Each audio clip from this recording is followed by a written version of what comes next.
Hello, I'm delighted to welcome you to this illustrated talk exploring Harry Clarke's masterpiece, The Eve of St. Agnes. My name is Jessica O'Donnell and I am Head of Education at the Hugh Lane Gallery. This talk is presented in tandem with the fascinating online exhibition Marginilia at the Crawford Art Gallery, curated by Michael Waldron, which brings to light rarely seen drawings and writings made on the margins of the Crawford's superb collection of Harry Clarke watercolours.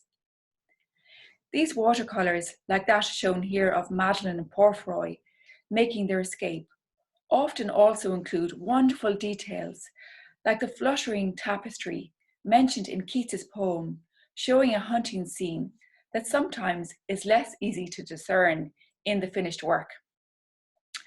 I had the pleasure in 2019 of presenting an illustrated talk to the Friends of the Crawford, based on recent research I had undertaken on the Eve of St. Agnes window, where I discussed the remarkable imagery used by Harry Clarke in the Eve of St. Agnes by closely relating it to John Keats's poem, as well as discussing the many visual sources from the ballet russe to cinema to fashion and contemporary culture that appear in the window.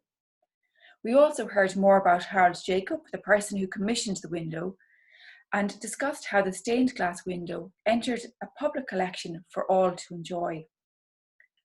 I know that there was a plan prior to the gallery's closure of visiting the Hugh Lane Gallery last spring to view this window in all its glory. In today's shorter talk, we will look again at the Eve of St. Agnes window and take the opportunity of highlighting some of the remarkable, minuscule and dazzling detail that I hope you'll have the opportunity of seeing in person once the gallery reopens and conditions allow. I'm now going to minimize my screen so we can see some of these details a little bit more closely. One such minuscule detail is the distinctive circular date stamp, which is located on the bottom right of the window. Here we see it magnified many times to reveal Harry Clarke's signature and the date April 1st, 1924. The theme of light in all its forms pervades this window, and this is reflected too in this little disc where Clarke has included a crescent moon and the beam of a lighthouse illuminating a dark sea. Putting such thought into almost hidden detail that very few people might notice is typical of the sense of humour and dedicated pride that Clarke had in all his work. 1 year previously, Harry Clarke had received what has been described as one of the most splendid opportunities of his career, when in April 1923, Harold Jacob, who we see on the right-hand side of the screen, asked him to design a stained glass window for the landing of his father's house, St. Michael's, on Aylesbury Road. When commissioning the St. Agnes window, Harold Jacob asked Harry Clarke to design something out of the usual run of domestic stained glass, which at that time tended to be mass-produced and imported. Both patron and artist were perfectly matched. Harold Jacob of Jacob's Biscuit Factory had a great interest in art and literature. The auction of his house contents over 5 days in the early 1950s reveals a home filled with paintings by well-known Irish and international artists, including Walter Osborne, Jack B. Yeats, and Nathaniel Home, a fine collection of furniture, ornamental china, bronzes, decorative jade, lacquered objects, tapestries, Persian rugs, French luxury paperweights, and an extensive collection of books. The original location chosen for the St. Agnes window was 2 openable casement windows on the landing of Jacob's father's house. Here on the left, we see the 14 panels illustrating John Keats's poem, with 2 lunettes full of floral and sea creatures at the top. Along the bottom is a frieze showing characters from the poem. It is interesting to note that when the window was acquired by the Municipal Gallery in 1978, there was a fleeting suggestion from one of the advisors to the display that perhaps the lunettes were purely decorative and in some way superfluous. However, as we can see today, the lunettes are integral to the window, both in terms of their imagery and reflecting the original openings in Jacob's house. Both artist and patron had a love of the work of the English Romantic poet John Keats, and it is his celebrated poem, The Eve of St. Agnes, written in 1819, that on Clark's suggestion is the subject of the window. A legend had grown up that if on the 20th of January, the eve of the feast day of St. Agnes, maidens fasted and prayed and went to bed early in silence and without looking behind them, they would dream of their future love. Harry Clark not only responded to the vivid imagery in Keats's evocative poem, but greatly enriched it through his own immense visual imagination, brilliant draftsmanship, and superb technical skill. In Keats's 42-stanza poem, Madeline had been forbidden by her father, Lord Morris, to marry Porphyroy. Despite this, Porphyroy secretly enters her family's castle and with the help of Madeline's nurse, old Angela, goes to find Madeline.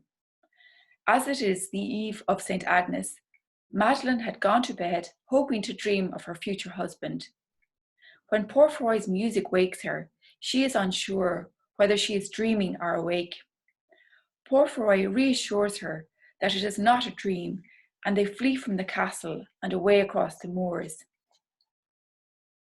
14 quotations from the poem, 2 of which we can see here, were etched into the glass to accompany the panels, and it is wonderful to see how they are almost glowing as the light shines through the glass. The skillful distilling of the immensely rich and complex imagery in Keats's poem into these panels is a remarkable feat of composition, and this large preparatory drawing we see on the left in the Hugh Lane Gallery's collection for the left window shows the clear delineation of lead surrounds and the build-up of imagery that appear in the final work. This includes a tiny self-portrait with deep pool-like eyes that Clark has included in the margins of the frieze at the bottom left. And here we see it again in the finished work. This is a magnified detail of that beautiful little self-portrait.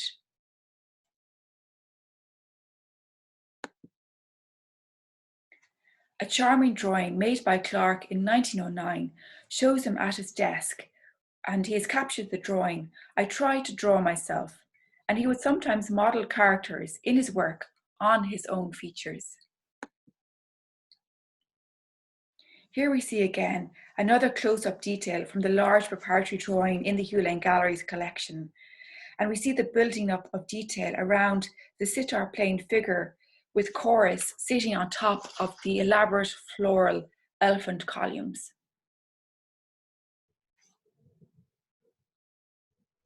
We can also see in the background very delicate outlines of figures emerging in these panels.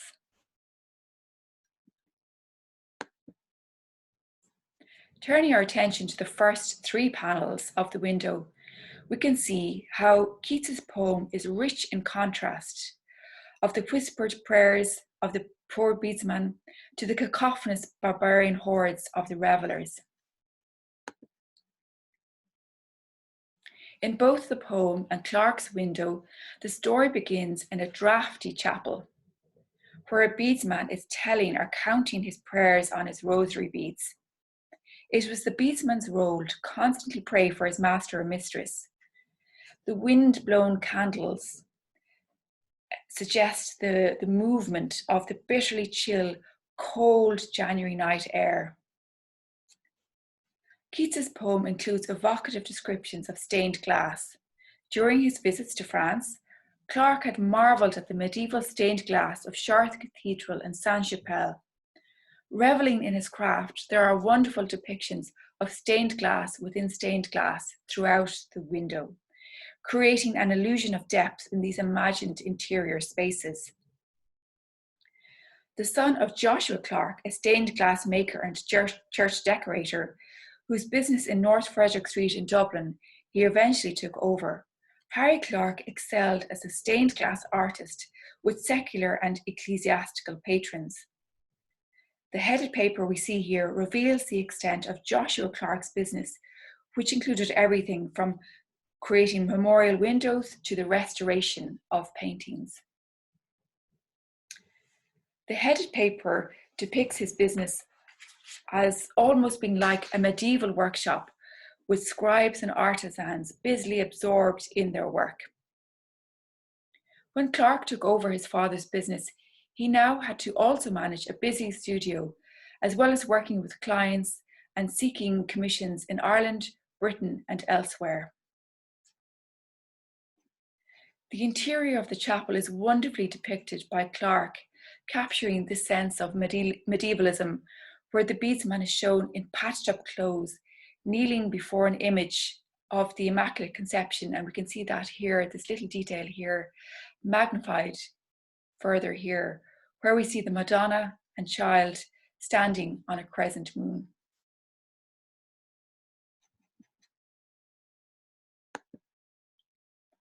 Another wonderful detail in this chapel panel is the small statue on a plinth behind the beadsman,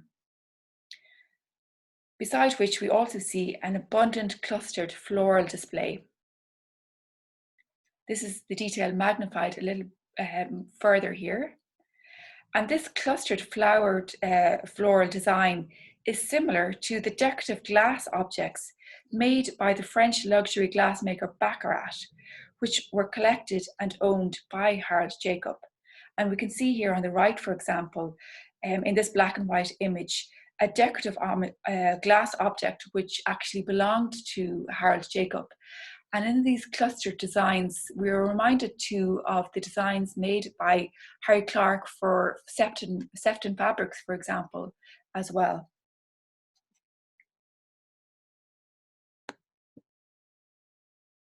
The sensory descriptions in Keats's poem and abundant references to colour saw the Eve of St. Agnes being compared to a rich tapestry and to the stained glass windows of a Gothic cathedral. References to blue, shades of purple, rose, red, gold, silver, and white throughout the poem are reflected in the brilliant colours of Clark's window that we see here.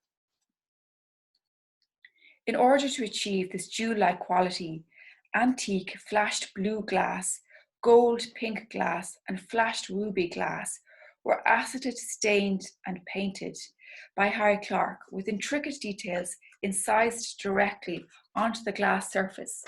And we can see a close-up of these magnificent colours in this detail here on the right.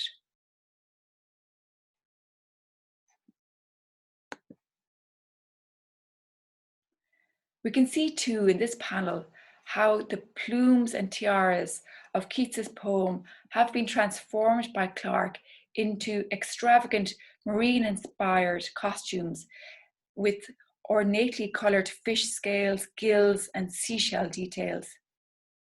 Seaweed-inspired headdresses wave and move as though viewed underwater. The poem describes how there were 1,000 guests in the castle that night, and Clark suggests this wonderfully with his depiction of somewhat sinister and otherworldly heads receding far into the distance.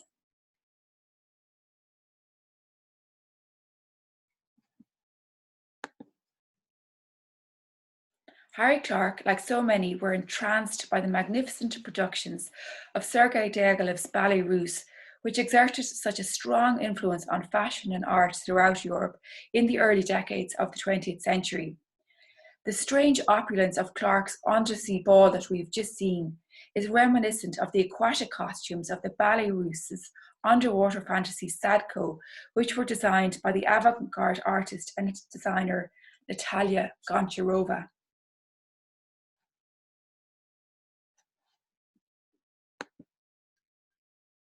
Another striking detail beneath the feet of Porphyroy is the beautifully depicted branch with blossoms against a blue background, which is very reminiscent of Japanese art. Looking at this detail, it's hard not to marvel at Porphyro's wonderful shoes. We notice too how the panels in the Eve of St. Agnes window, each of which is like a brilliant virtuoso, is signed by Harry Clarke. And we can see this little signature here in the bottom right.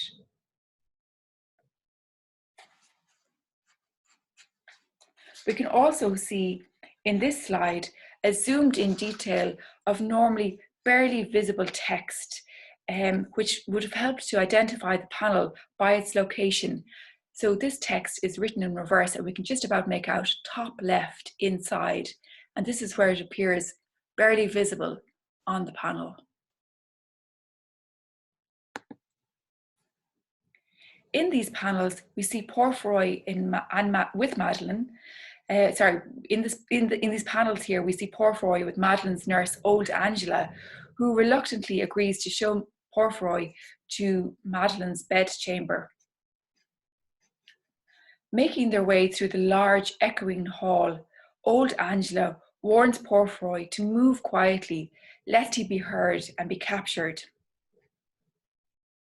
Just as we've seen with the depiction of stained glass within stained glass, doors leading to imaginary spaces are suggested by Clarke throughout the window. Here, as old Angela leads Porphyro, a tiny open doorway with figures is just visible in the distance. And here we have an enlarged, magnified detail of this doorway. The difference in scale imaginatively suggests a vast interior space through which the protagonists move. We also see in this close-up detail the wonderful blue peacock decoration and pleated folds of old Angela's pink ruby dress.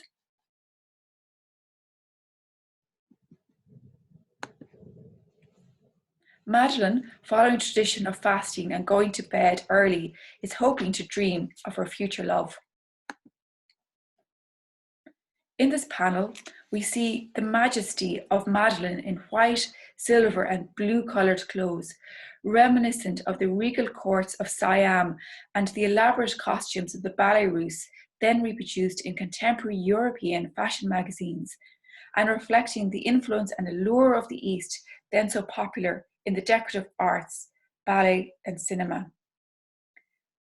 Just as in the previous panel, where we saw the portal in the distance, Clarke includes here a wonderful detail of a turret stairs leading to an elongated doorway with the figure inclining forward slightly, as though looking curiously at the scene taking place. I'm just going to go back and show you in this previous slide where this detail is. So here we have Madeline with pious care walking, making her way to her bedchamber before these beautiful, brilliant, shining stars. And here in the distance, we can see the staircase leading to far in the distance, this portal with a tiny little figure. This is a magnified detail of that figure. The atmosphere, depiction and colour of the elaborate headdresses shares, to my mind, the sumptuous atmosphere and details that you find in the book illustrations by the artist Kay Nielsen, and we see a work by Kay Nielsen here on the right. And also I think that the atmosphere of this minuscule detail in Clarke's panel is, to my mind, an illustration that could very much stand on its own right in a book of fairy tales. It is wonderful to notice in this panel how the moonbeams are shown shining through the stained glass window and falling on Madeline as she sleeps. The exquisite details and architectural spaces and successive progression of the story room by room, like in the St. Agnes window, to an elaborate doll's house. In the panel showing Madeline's chamber that we're looking at here, we see the minuscule objects, including her prayer book on a chair at her bedside, and minuscule perfume bottles on top of an inlaid cabinet.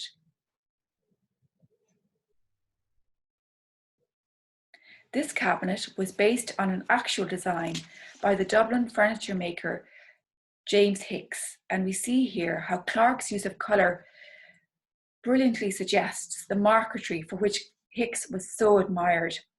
Not only was he a successful cabinet maker, whose work was often especially paired with Harry Clark's stained glass panels, but Hicks was also commissioned to make Titania's Palace, the incredibly elaborate doll's house commissioned by Sir Neville Wilkinson. Harold Jacob, too, was an admirer of Hicks's work and owned a number of pieces by him, including this cabinet here that we see on the right, with its delicate decoration showing musical instruments. And this is actually an illustration taken from the auction catalogue of the contents of Harold Jacob's house.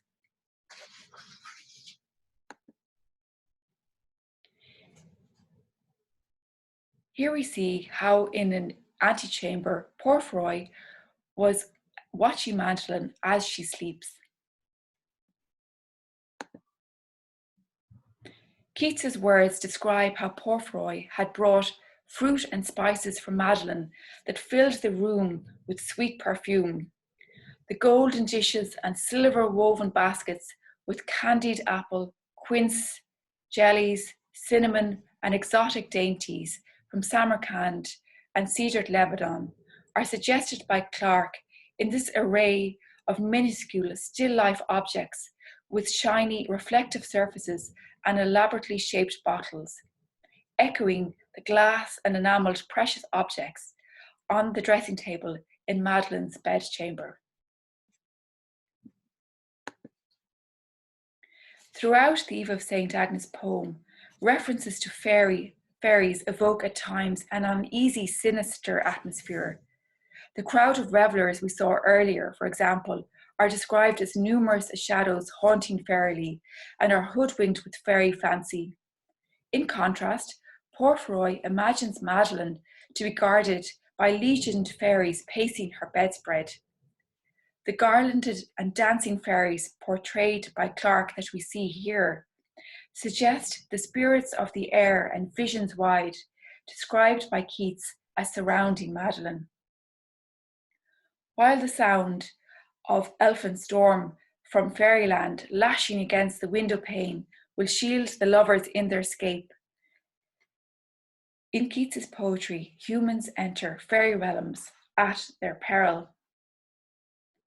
Fairies abound in Clark's secular work, and a lovely anecdote revealing Clark's fertile imagination was revealed by Clark's niece when she recalled how he would say to her when she was a young child that the bright sparks emanating from trams trundling through the streets of Dublin at night were made by fairies. Looking now to the bottom right panel of the window,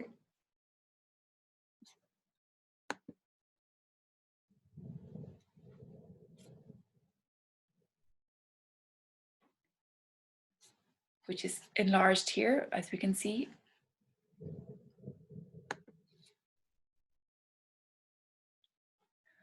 We see this lovely detail of the faithful hound who, on hearing the key turn in the lock and the door groan on its hinges, recognizes his kindly mistress and allows her to escape with Porphyroy away across the moors. Here the faithful hound is shown taking his place among the curtain call of characters in the bottom right frieze. The image on the right that we see here offers a rarely seen glimpse of the reverse of the window and shows this same dog that you can just make out here.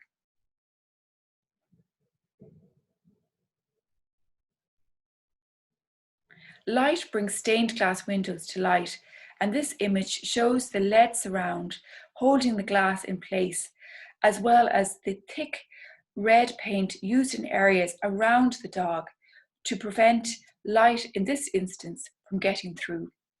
So we can just see how this little detail here corresponds to this little detail here. And here is the form of the dog that we see on the reverse in the window.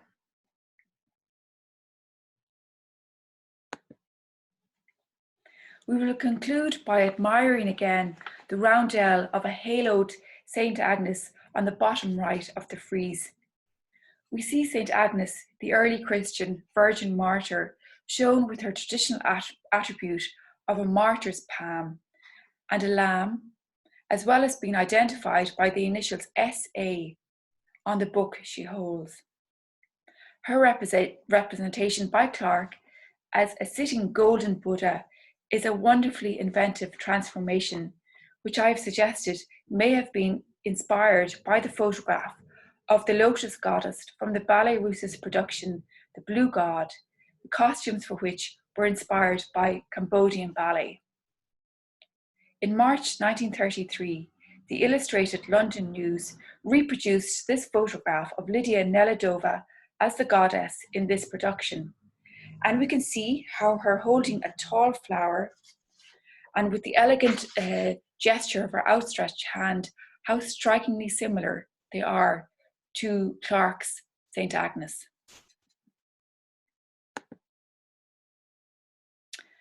So in conclusion, I do hope you enjoyed this talk and the opportunity of looking again at the beauty and richness of Clarke's superb visual imagination and technical skill. And I hope you have the opportunity before too long of visiting the gallery once it reopens to view Harry Clarke's masterpiece and marvel in person at the calibre of his artistic vision. Thank you. Bye-bye.